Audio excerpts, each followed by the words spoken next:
Hello, everyone, and welcome to today's Dynamics 365 Tech Talk. Today's topic is process automation for customer collections and vendor payments. My name is Erin, and I will be your moderator today. We are broadcasting this session through Teams live events, and the audio can be heard through your device speakers. This session is being recorded on behalf of the Microsoft Corporation. When you join this event, your name, email address, and/or phone number may be viewable by other session participants in the attendee list. By joining, you are agreeing to this experience. The recording will be available on the Tech Talks Community Dynamics page within 5 business days. If you have questions for the presenters or need support, please use the Q&A panel located on the right side of your screen. Our presenters will be responding to your questions during today's session. Thank you for your patience during these announcements. Presenting for us today from Microsoft, we have Adil Eady, Senior R&D Solution Architect, and Severin Brock, R&D Solution Architect. Severin, over to you to kick us off today. All right, thank you. Hello, good morning, good afternoon, good evening, wherever you are. My name is Severin, and I'd like to introduce you to the topic about the process automation framework. I will start with a quick intro, what this framework is about and what is the idea and the motivation we have. And then Adil will take over and will drive you into details about the customer collection process and the vendor payment proposal opportunities we do have available right now in our out-of-the-box product. At the end, we do a Q&A. If you have questions, please use the Q&A panel in the Teams, and we will take care about the questions. Next slide, please. So the process automation. The process automation is a framework we have introduced, and it allows you to simplify the scheduling of processes to run by the batch server.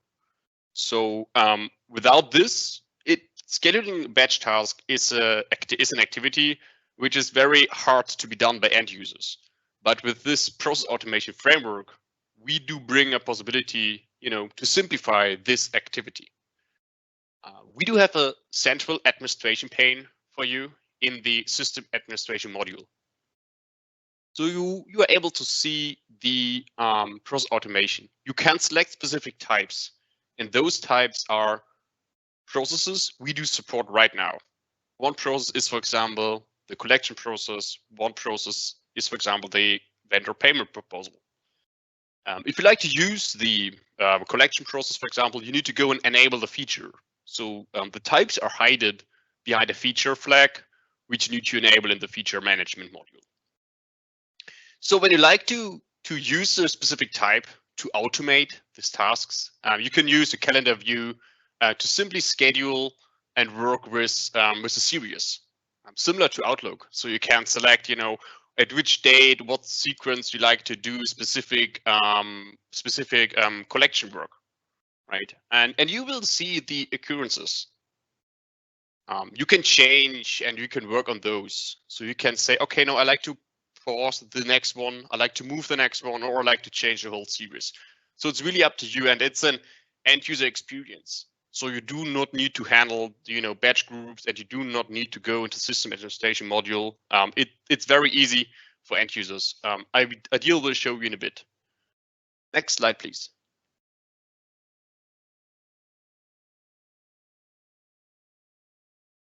So we have process types available, as I mentioned: collection process automation, vendor payment proposal automation, and the cash flow forecast automation. It's not like a solution which is only available for us in Microsoft. The process automation framework is able to be extended by yourself. So if you are a partner or if you are a customer, an ISV, you can go and bring your own types into this framework. So we have extension points available. Feel free to extend our solution by using the extension points. The documentation is available on Docs, and I kindly ask you to take a look to the documentation which we are sharing with this Tech Talk. With this quick intro into the process automation framework, Adil, please continue with the details on collections and payments. Thank you, Severin, for a very nice introduction to the automation process and the process automation framework. Now, what I would like to do is I will basically walk you through the two processes which are available out of box. And the first one is the customer collection process, right? Before we go in, and I will be taking you to the application. So there is some excitement to look forward to. But before we do that, I quickly want to be on the same page with all of you about what the customer collection process is, right? And which part of it is going to be automated within this process automation framework. So collection management is basically an advanced extension to the accounts receivable modules, where it helps you to manage all your activities for your customer collections, right? And basically helps you create all the different steps and activities and to remind your customers and to get your payments out.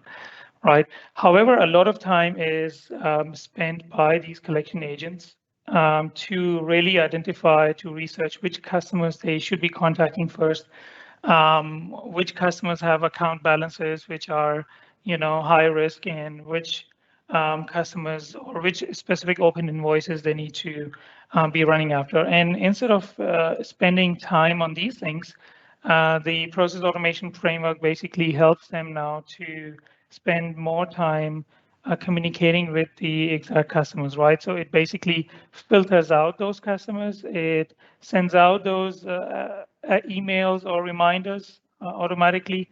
It creates all those collection agents activities for them and pushes those activities, by customer to them. So they are basically spending time in discussing it with those with the customers and resolving those disputes, right? Besides that, it obviously helps you streamline it. So if you're relying on your collection agents to do this work manually, you will definitely have different email templates, different processes, different user experience, right, or customer experience. And this helps you to streamline the process. If an email is to go out, if a reminder is to go out, for example, in 3 days before the payment is due, you can basically program it to send it across your organization, right? And so bringing streamlined process in your organization. So with that, I will quickly go to the demo and show you all the things which Severin quickly mentioned as well. So I will now switch to my application. Right, we are in, let me go back to the home screen so I can show you. Right, before I go into the details, right, this was something which Severin mentioned as well, that the functionality must be enabled in the feature management, right? So let's quickly see how it looks like in the feature management, right? And for sure, I have enabled it, so I'm able to use it. But when you go to feature management, it should be in the new or not enabled if you haven't done so already. And when you type collection, you will see that there is a collections process automation. So for this specific feature or type, this feature must be enabled. When you have done that, then in the collections module, you will see that there is collections process setup and process automation feature available. Right, before I go into that, I quickly want to show you some relevant parameters which are important. These also show up when you have enabled the feature. Right, so essentially, so the first one is basically handling of your workload, right? Essentially, what it's doing for you is the process automation is creating those batch jobs on its own without the business users going into the application, playing around with the batch jobs in the system admin module, creating their own filters and criteria, and leading or creating human errors, right? It basically takes away all that pain and lets you handle it. So obviously this kind of helps you if you have high load, and how would you like to handle the bash task, a technical setup. The other options basically are business related more. So for this one, would you like the system to create the collection letters or also post them? And you can obviously have that set up here. Would you like activities to be created for each automation task? So every occurrence that happens, would you like to have an activity created so you can follow up on that activity as an overall? There is an activity which is created as for that specific invoice or customer, which is part of the process, but this is obviously creating an activity to monitor that. For how many days would you like to keep the history of that automation process, right? So simple rules, right, to maintain the data, as well as this is very important, which was recently added, right? So even after the feature was released, this is whether you would like, if a certain invoice has gone through a process and the complete cycle of 22 reminders and one collection letter, for example, right? Would you want this to be picked up again or not? And if you exclude it, it will not be picked up again. So this is like a very specific control that we have. Now going into the process automation itself, you will notice, and the reason I personally like these this framework, as well as the way they have been designed, is in a wizard-based format, which we will actually see as well, right? And the user friendliness of this overall feature, right? So if you see over here that in my process, when I go into the wizard, I can basically create or maintain my existing series. So just a quick check on the terminologies here, that all the processes that we have, they are called types. So process types. So collection process would be a process type. Vendor payment proposal, which is also available, it will be a process type. Within a process type, you can create as many different series as you like, right? So a series like a calendar series you have, right? So same terminology. So you would have a series, and within that series you can have occurrences, right? So if a specific series occurs daily, right, you will see a daily occurrence, and you can maintain and see the results of those. You can see the status of those occurrences. Also, you can manage and maintain them, right? So you can make changes to the specific occurrence, you can disable it if you don't want it to happen, or you can make changes to it as well, right? Or you can create a new occurrence. So going into the details now, let's say I have one created and I will click on edit, so it will take you to the same process. And what I was mentioning earlier was the wizard-based process, right? So when I click on the new or edit, it basically takes me to this, three-step journey, right? The first one here, it's telling me to give it a name, a description, the scheduled time, and the occurrence pattern. If you would like to set up any alerts, they can be done as well. This is the standard feature, which has been available for long. Now, in the next step, or the next step, as you can see that, and again, I keep on mentioning this, that, usability has been a big focus of this feature, right? And if you see that, on top, there are 3 steps or 3 things which can be configured in this step of the process configuration, right? And a simple definition has been written. What you can do is provided as well, and I will quickly explain as well. So what you can do as part of the collection process automation is basically you can set up a process hierarchy. That's the first thing that you do. Within a process hierarchy, then you do the process details, and then within a process detail, you can set up the different business documents and templates. And I will quickly explain as well what this means is, in this hierarchy, you can basically slice and dice the different customer groups or customer segments that you would have, right? So let's say for example, in my case, I have created 2 different types of customer pools. One with balances less than 1,000, and one all the others, right? Besides those balances. So I would like to have a different treatment for the customers having a balance less than $1,000, and a different treatment or different process for all the other customers, right? So for this one, and how I have done it, I will quickly show you as well, is by creating these customer pools. I'm not sure if this feature has been used earlier by most of you or not, but this basically helps you create these customer pools, and this is used for aging snapshot as well as for collection process as well, right? So you can, using a criteria, differentiate or create different groups of your customers. And by the way, this criteria is not only limited to the normal customer tables, but they go beyond, right? And using the customer aging periods as well as the customer aging snapshot. So this was not possible before, where you were able to differentiate your collection process by,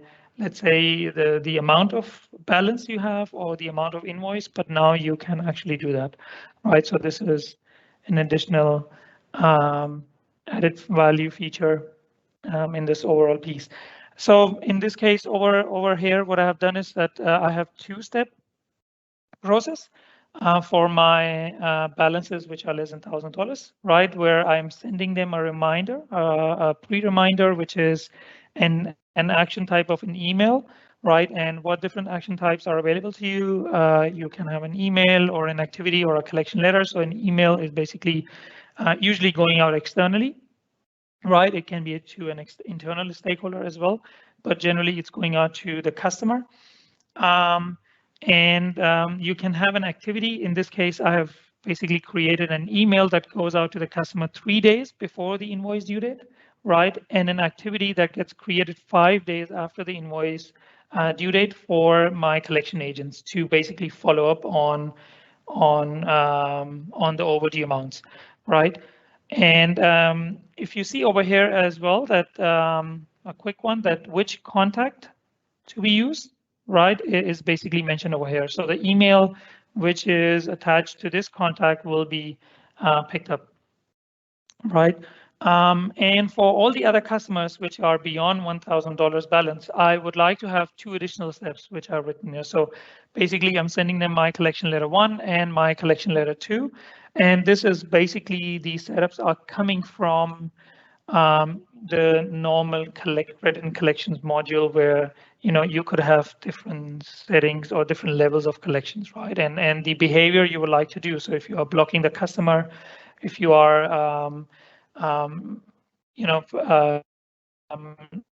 not letting them do any other future transactions, all those setups which are there are still intact, and you can basically tag those, triggering those processes over here, right? And you can mention when you would like to do that. So that's basically it. And the third one is, for example, if I'm basically creating an email, right, or an activity, the third step also integrates and brings together the whole piece of the business documents here, right? So you don't have to go to any other page.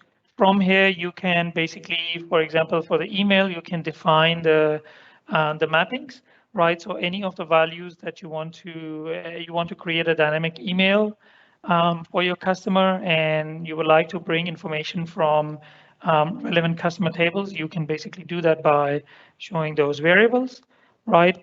As well as having by language, different versions of those different templates, right? So all this is basically possible within that one screen. And these were different requests and requirements which are coming from different customers, right? So all of the process in that same place, right? And once I've done that and I click on next, this is my personal favorite, right? Because whenever I'm configuring something, I would like to see if I've done it right or not. And this basically tells me and kind of, I can come here and confirm whether and preview whether my selection criteria works or not, right? So when I created those different pools of customers, all the customers and less than 1,000 customers, I can quickly come here and see that. So when I click on this, it will come out and filter that for me. But this is just a preview. Obviously, this list keeps on changing, right? And one important factor to note is that this process, this collection process automation, is heavily reliant on the aging of customer balances, which obviously is something which has been there for long. So if the snapshot does not exist, if your balances have not been aged, if they have not gone through if they have not been marked as overdue, then this process will not pick up those specific invoices or customers, right? So it's really important when you're scheduling it from a scheduling perspective. You must schedule this periodic task always before, so that whenever your collection process runs, it takes the latest information, right? When I click on next, it will basically ask me whether I'm making a change to, you want me to update all the future occurrences or not? And that's a decision we can take. So here I will click on no, right? And because I don't want to make changes to all my occurrences. So it does that. And when it has run, right, you could also click on, you can see here, it's a weekly view, right, which you see of your different runs and what is coming up and what has happened.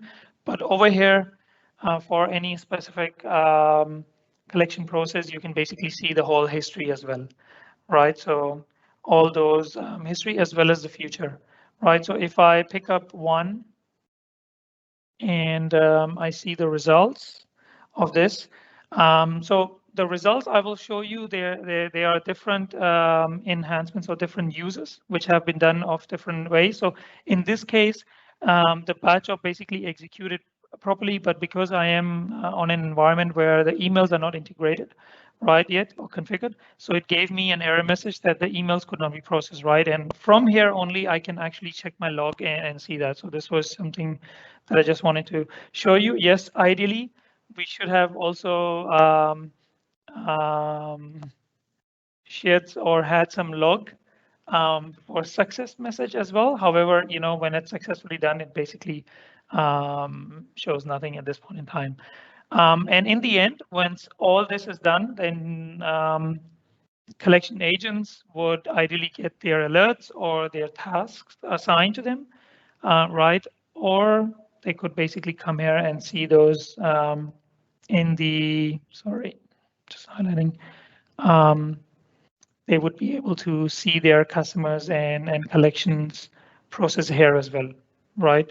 So any activities created from this process automation would come here, right? So I'm just filtering it on my customers, so you kind of get a so you see that these internal activities of appointments, right, were created from the process automation, right? So this basically sums up this this piece of how to configure collection process. Now, before I go to the next one, I would like to sum it up with some do's and don'ts, right? So it's what we saw. I just would like to kind of sum it up with these design considerations. So, for example, in this scenario, the collection manager would like to have a one-step reminder process for invoices less than 5,000 and two-step process for invoices above 5,000, and would not like to have any reminders sent to 100 in total. How would they do that, right? What would be the do's and don'ts? And now you would not create, obviously you would create automation series, right? Within that one single automation series, you would create two customer pools, one for 5,000 customers, one for less than 5,000 customers, right? And you would make sure that the aging periodic schedule is configured properly. What you will not do anymore, which is more important to keep in mind, is that you will not be creating those different batch jobs or giving access to business users of handling those batch jobs, right, to send out these collection letters, right, mass collection letter processes. That will not be required, and that will be an anti-pattern going forward. So this will not be recommended practice anymore. And second is obviously having a collection process in place, but without alignment of the aging process. That will also not work, right? So with that, I obviously conclude this one. And then I move forward to my next process, which is the vendor payment proposal process, right? This one probably everyone is probably aware of and had been using as a manual step, right? Has been there since the very beginning of the accounts payable module, right? But a quick overview again, just a reminder that what vendor payment proposal they do is when the time of payment comes to your vendors, you can basically create a payment journal traditionally and let the system and basically generate a manual payment proposal.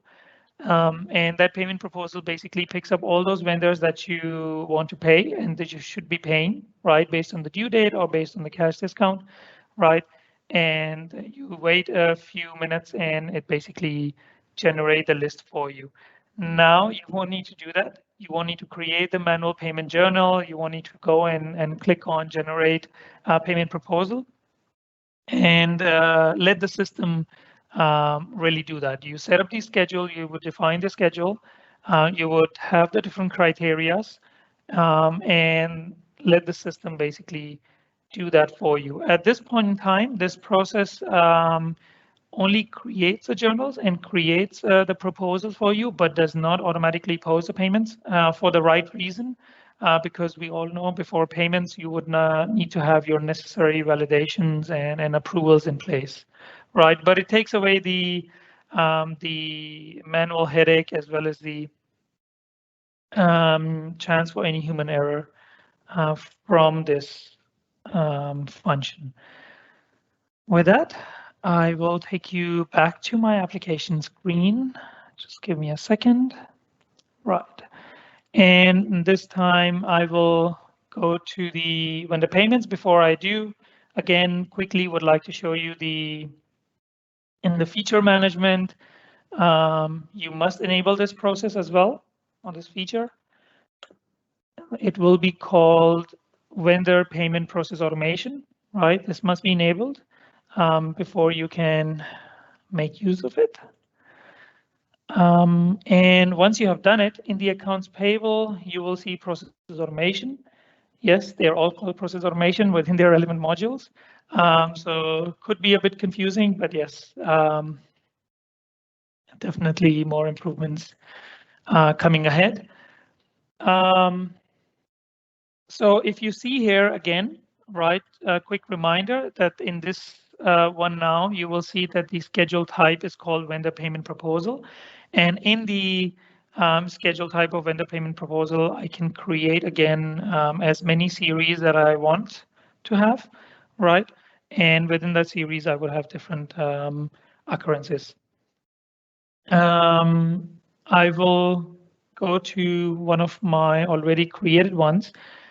Before I go into the wizard part of it, just quickly to show you how different the implementations could be and the possibilities of the extensions of this framework. So if you see that now in this case, this occurrence has completed. But over here, we are also showing, and this is even enhanced usability, right? In this case, where the value of the payment journal that was created or the payment proposal is also mentioned, the link to the payment journal is also mentioned over here. So when the process gets completed and you get an alert, you can basically just click through it and go to that specific vendor payment journal, right? And it basically takes you over there. You can go to the lines and, do the rest of the process like you would normally do.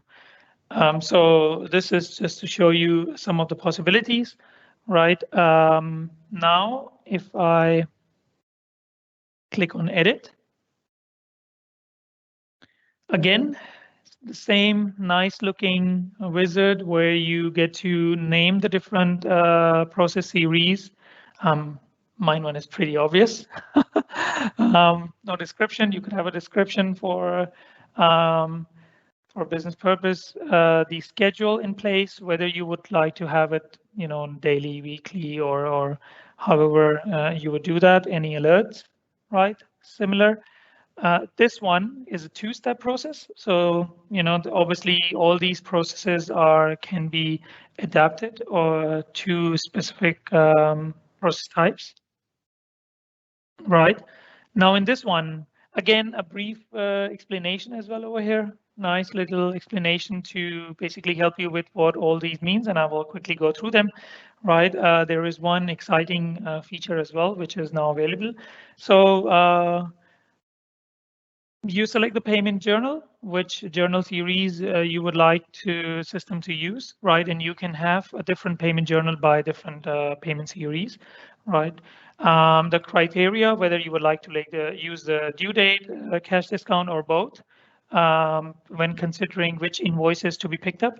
The one that I was mentioning, the exciting feature is the date criteria, which was not available earlier. So now you can also set the date fencing, right? So if you would like to, for example, every last Friday of the month, you make your payments, right? But you would only like to, or you make, for example, you make payments on Wednesdays, but you would like to consider the invoices which are also due the next 2 days, that is till the end of Friday. Then you can do that by enabling this feature, right, and setting the number of days. And it can be other way around by actually just putting in -2 days. So if you would like to, limit it. So let's say you are doing a payment run on Monday, but you would only like to pick invoices which were due till Friday, for example, right? So you could do all those settings. Payment currency, which payment weekday, which offset account, the bank account you would like to use, all the different features to summarize your payments, right, are there. How would you like to present them or create the journal for them? The standard available functionalities to delete the negative payments, check when the balances are all there. And this one is important one, that if you are doing centralized payments, so the process automation is not limited to within a legal entity, but it spans across the legal entities, right? So if you are basically paying in a specific legal entity for vendors across, right, you can basically do that as well, right? Besides these simple criteria, obviously you would like to have a process differentiated by different groups of vendors, different types of vendors, and you can do that by going into the filter criteria, right? And this is our very famous, well-known filter screen, which has been since the beginning, right? So don't need to go into the details, and you can basically use any of the related tables to filter those records.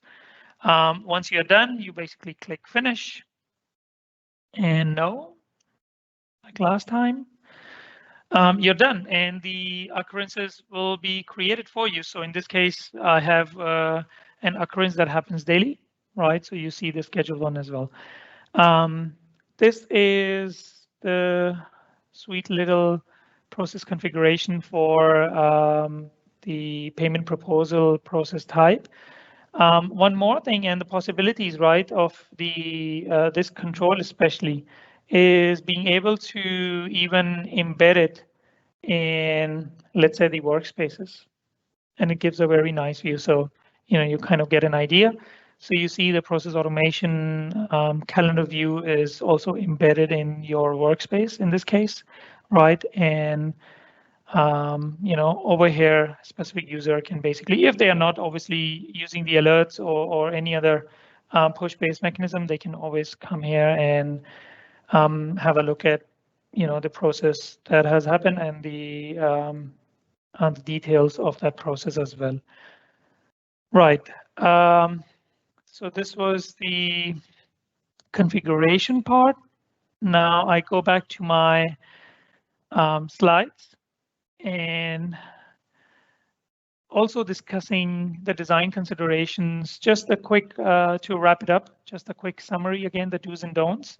In this case, I have a business scenario where I would like to pay 2 different types of vendors, my priority global vendors on a different date, 7th of every month, and my standard vendors at a different date. And I would have different requirements and considerations. So how would I do that? I would create now 2 automation series, right? In this case, if you see the difference, in this one, you would have to create 2 different automation series because the criteria is applied at the series level, right? The collection one was a bit different in the sense that you could actually have a hierarchy,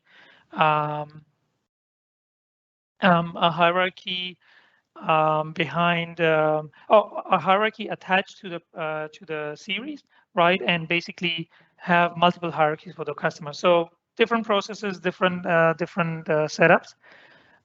You would use the invoice selection criteria to handle the due dates and the discounts and the optimal use of cash discounts, and you would use the centralized payment option available for the global vendors, right? What you should not be doing anymore, or the best practice would not be to push for manual creation of payment journals, just to avoid any human errors and to obviously automate all those tedious tasks. Right, and certainly you will not be, if you're a consultant or an SI, you would not be going for any customizations in the payment proposal process, or you would not be creating any custom batch jobs. In case if the out-of-box process is not sufficient enough, you can always extend the framework itself, right, or create additional processes itself, right. So I will, with that, there was one, and this is basically the end of the presentation. We move into the Q&A. However, before I hand it over to Severin, I think one question that came in already and was about how the legacy collection letter process or are they used with the automation. So when I showed you that you can create the process details, over there you are not basically creating new collection letters, right? So the collection letters setups that you already did, you will basically be just going in and picking those up, right? And from that filter and selecting those. So whatever that you set up, you will be reusing it over here. So you don't have to recreate your collection letters. Yeah. Severin, back to you. Yes. For the Q&A. And I'm also here if any questions. I think this was the only question which got asked 2 or 3 times, which is not answered on the chat. So there's one question right now about the payment journals, but about the electronic payment files. So please take care that this is just about the creation of the payment journals. So the creation of the files, I mean, this is something which you would do afterwards, right? Exactly. Yes. So the creation as of now, it's creating the payment journals, but the steps after those are to be done by the relevant payment clerk or the payment agent. Yeah. I think the rest of the questions we have are answered. So in my point of view, we are good.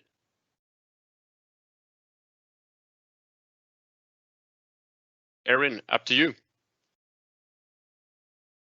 Okay, excellent. Thank you so much. I'm posting a link to a short survey right now in the Q&A panel, so you should see that pop up. We'd love to get your feedback on today's session and hear what you'd like to see in future events. Thank you again for your participation today. As a reminder, the recording of today's session will be available on the Tech Talks Community Dynamics page within 5 business days. I'd like to extend a big thank you to our presenters and of course the audience for joining us today. We wish you a wonderful rest of your day wherever you may be.